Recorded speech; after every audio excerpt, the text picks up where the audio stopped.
Of course, happiness can take a variety of forms. For a rockhound, it is almost a given that they will spend time patiently probing the ground at a mine in an effort to find treasure where gemstones are rumored to be hidden.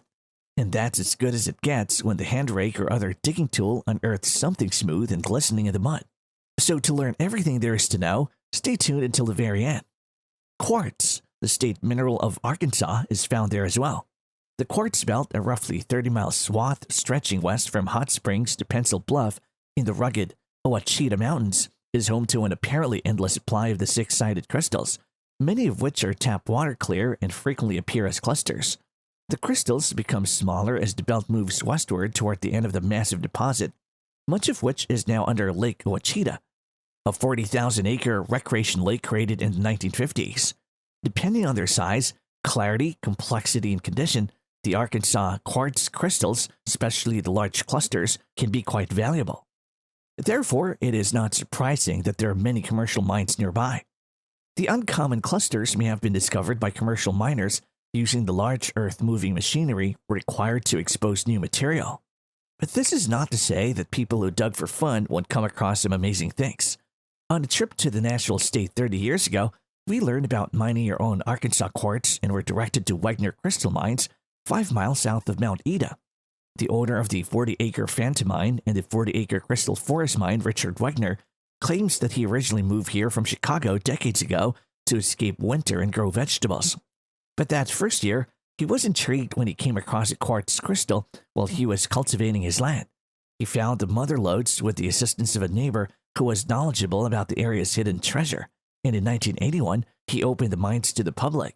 Wegner gave us a crash course in Arkansas Quartz 101. First, where old clothes to dig, the red clay stains. He clarified that the majority of the quartz is milky material and that it was deposited by extremely hot water about 300 million years ago. However, the shale or sandstone where it's found is also pocked with cavities that are home to perfect clear crystals and crystal clusters that are snugly shielded by sticky red clay. The cavities or pockets may hold several hundred pounds or even a few metric tons of crystals. Even though the number of sides can vary greatly, according to Wegner, a quartz crystal, no matter its size, had 6 sides.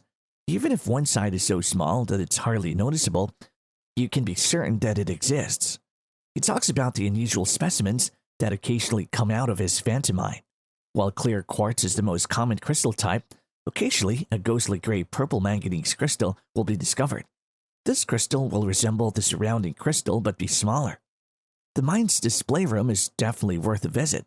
From toothpick thin to baseball bat size, hundreds of transparent, flawless clusters and individual spears were dug here and meticulously cleaned. They're arranged on tables and shelves and glitter in the light in a rainbow of colors thanks to the numerous delicate prisms. The crystals are available for purchase if visitors prefer to prospect here rather than at one of the mines. The mine is open year-round, Tuesday through Saturday from 8 a.m. to 4:30 p.m. Thanksgiving, Christmas, and New Year's days are closed.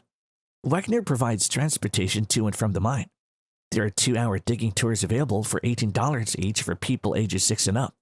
Additionally, all-day digs from 9:30 a.m. to roughly 4 p.m. are offered for $40 per person. Whatever you find, you keep it regardless of its worth. Many people's first foray into a quartz mine with a bucket and tools in hand marks the beginning of a lifelong passion for digging. Imagine a 20-foot high wall covered in a thick layer of glistening crystals that shoot out in all directions. Then picture the satisfaction of getting to work and rescuing some of them to make them your own. Prior to COVID, Wegner offered free tool use. You can now purchase them or bring your own. What are your thoughts on this? Please use the space below to leave a comment. Ring the bell and subscribe to our channel to make sure you don't miss any of our upcoming videos. We'll see you in the next video.